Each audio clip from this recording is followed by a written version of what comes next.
Bahrain വളരെ strategically പ്ലേസ്ഡാണ്. ഇവിടെ ഈ ജോബ്സിന്റെ എല്ലാ അവസ്ഥ എങ്ങനെ ഇപ്പോൾ ഈ മിഡിൽ ഈസ്റ്റിൽ? ഒരു 10 വർഷത്തെ എക്സ്പീരിയൻസിൽ ഞാൻ പറയുകയാണെങ്കിൽ ഇനി ആളുകൾ സംസാരിക്കാൻ വേണ്ടി പോകുന്നത് ഒരു പക്ഷേ സൗദി ആയിരിക്കും. സൗദി ഇപ്പോൾ 60% അവരുടെ ആളുകളുടെ കഴിഞ്ഞിട്ടായിരിക്കും നമുക്ക് ചാൻസ് കിട്ടാൻ.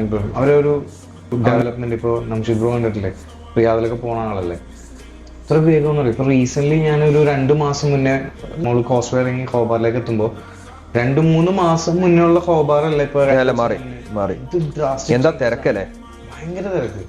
പിന്നെ ഒരു സമാധാനം എന്ന് വെച്ചാൽ ഇപ്പൊ കോസ്റ്റ്വേയിൽ ഒരുപാട് ഇത് വന്നല്ലോ, യൂണിറ്റ്സ് അത് വന്ന് ഈസിയായി. ദുബൈന് സൗദി ആക്സസ് ചെയ്യുന്ന പോലെ അല്ല ബഹ്റൈനിൽ നിന്ന് നിങ്ങൾക്ക് ഇരുന്ന് സൗദിയിൽ ആക്സസ് ചെയ്യാം. ലൈക്ക് യു നോ ദാറ്റ് അത്രയും വലിയ മാർക്കറ്റ് ഇത്രയും അടുത്ത് ബഹ്റൈൻ ആയിട്ടുള്ളൂ, സിറ്റി ടു സിറ്റി അല്ലേ. Bahrain is in A very good strategic place. So if you want to do something in Saudi, there's no place other than Bahrain to basically do it. Like